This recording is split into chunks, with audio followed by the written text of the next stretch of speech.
Hey, what's up, shrimp keepers, and welcome back to my channel. And today I'm very honored to actually have Bino here, visiting us in Singapore. I would welcome you to Singapore officially. Thank you. Thank you for welcoming me here.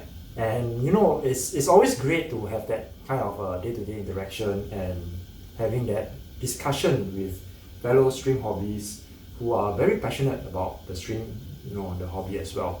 So today we have him here in actually our new facility over here, and certainly share a lot with Bino. So he has been very accommodating as well. Very open in terms of his ideologies and what he actually wanted to help in terms of the India stream community.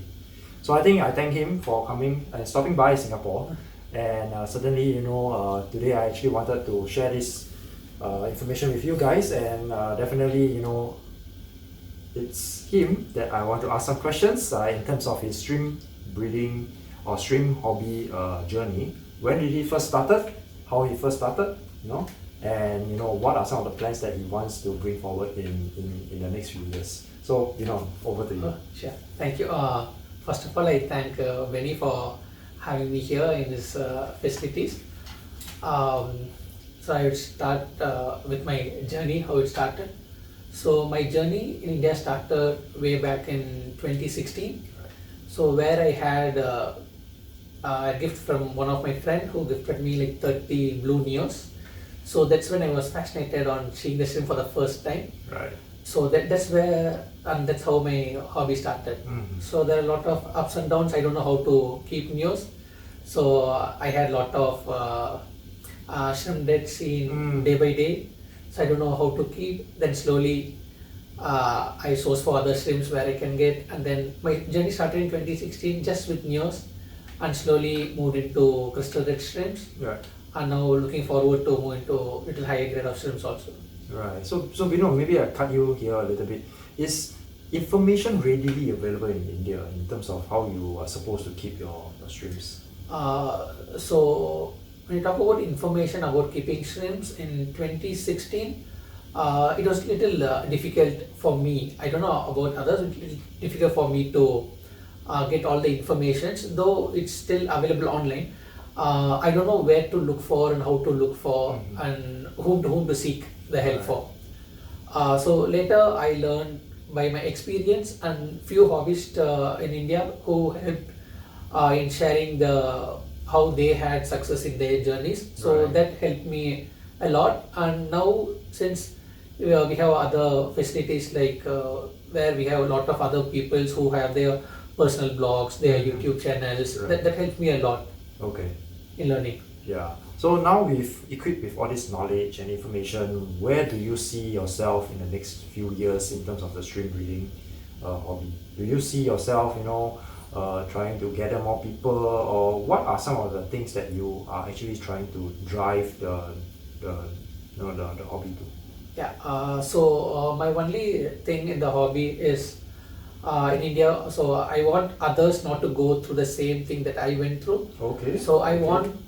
So the only main thing that I went through is the information, which was very difficult for me. So now I think whoever is seeking any information related to the hobbies, I'm really open to them. Okay. I can share them whatever knowledge I have. I can guide them through the things that I came through. So it will be. I think it should be easy for them, or I'll help them to keep the shrimp hobby very much easy. Okay. So, but it's a thankless job. When you keep sharing information, you spend a lot of time guiding. This is a thankless job. But why do you choose to do it? Yeah, so I think the same way back in 2016. So if the persons from whom I learned, if they have thought the same thing, I would have not learned any of these things. So I thought if I want, and I'm fascinated about shrimp, if I want the shrimp hobby to grow in India, Right. so I have to share my knowledge.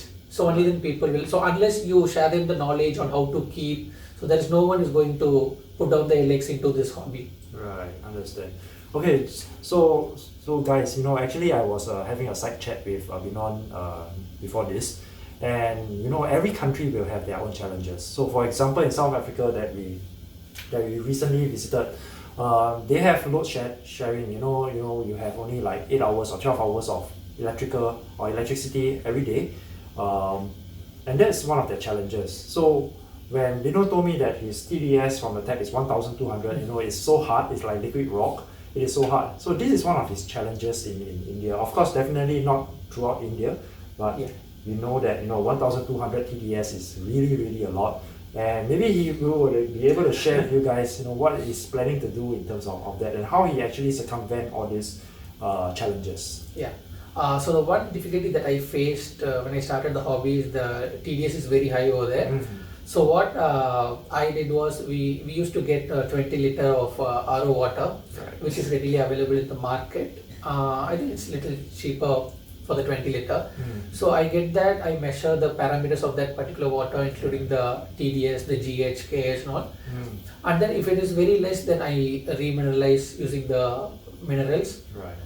So the next thing I'm planning to do is get the RO water and rush it through the DA membrane and get it as low as possible, and then use the minerals. Right. So this is his challenge. It is also a national challenge. Definitely, every country, I think, for those who are watching this video, do not give up when there's challenges, right? Because they're bound to be challenges in life, including, there are some challenges that it is very unique to that location. Like for example, in India, his location has TDS of 1,200, right? So for Singapore, we are blessed. We are really blessed because the TDS that comes out from our tap is between 70 to 90 TDS. So it is really good water already. So that we don't have a problem. However, we do have, we really do not want to waste water. So that's the reason why we move from RO to DI system, where we have 100% utilization of the water. We do not have a discharge of wastewater as well. So these are some of the things that we actually go through. Every country has their own challenges. As long as you are able to work through as a team, as a community, how you all progress on to the next stage, I think that will define how the community and the hobby will grow and move forward. So really appreciate his time over here in Singapore to really share that conversation, because actually I wanted to meet him much earlier, but because of time constraint we couldn't do it. But definitely there will be always the next time to meet up again. So maybe before we end this video, I actually wanted to ask, Bino, in the next few years, you want to grow the community, right? Yeah. What would you really want to do to help bring up this entire community in India? Yeah. So the things that I have in my mind to bring up the shrimp, community, hobbyist community in India are like the first thing is I need to tell everyone that they need to learn about the water parameters that we have in our locality, the particular area that we live in, and sharing is more important. So I think that's where we are lagging behind. So I came here and I met Benny and I learned a lot of things from you. Thank you for sharing all those things. So maybe in another few years, I think there will be a lot of people in India who will be having not only neos. So I want them to step into the next step of having cardinos, even more cardinos higher grades like fancy tiger, stardust, and all those things. So that's where I see the next level of the hobby to be in India. Right. So do you see, whenever there's progression, there's always a pushback and say that no, India maybe they are not ready, the people are not ready.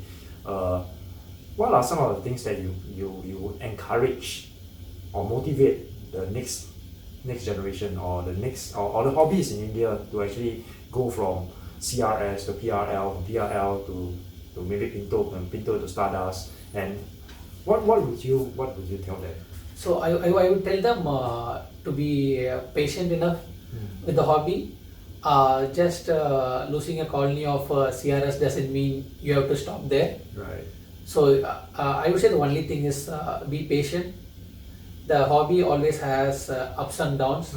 If I see only my downs in the hobby, then I would nowhere stand here today. So never look into your past. Just have a goal in your front and work towards your goal. Yeah, so I think that's a very good good statement, that you shouldn't be looking at your past failures to actually determine yourself in the future, because without failing then you are not even trying. So by you know, whenever people start off, I often tell them that you can make as many mistakes as you can, because this is the best time to actually learn. And once you make enough mistakes, you realize that, oh, this is the process that I actually want to follow, this is how I want to do it, and then from there you refine that process. And I think at the end of the day, like what you mentioned, a lot of breeders mention this as well, to be very patient. Yeah, exactly. Yeah, we don't want to have you don't want to decide whether you are successful or failure just because of 2 or 3 months of trying. If 2 or 3 months of trying can really determine, then it's really short. So it takes about 3 years, 5 years, and then you see where you want to be. And I think give yourself a lot of time. I think give yourself a lot of time in this hobby. Do not be stressed about whether the shrimps are breeding or not breeding. Just keep going through the process, learning it, observing them, and then enjoying the hobby. Right? Enjoying the hobby. So when the hobby becomes very stressful, then it's not a hobby anymore, because it brings more stress, right? So yeah, so definitely a very good piece of advice to the Indian shrimp hobbies, to keep pushing hard and pushing forward. Yeah, so any last words before we end this video? No, don't give up on the hobbies. Yeah, don't give up on hobbies. Okay, thank you very much for watching this video. And if you are new to this channel, please remember to subscribe. And for those who just seen this video, please remember to give a thumbs up. And until next time, peace out.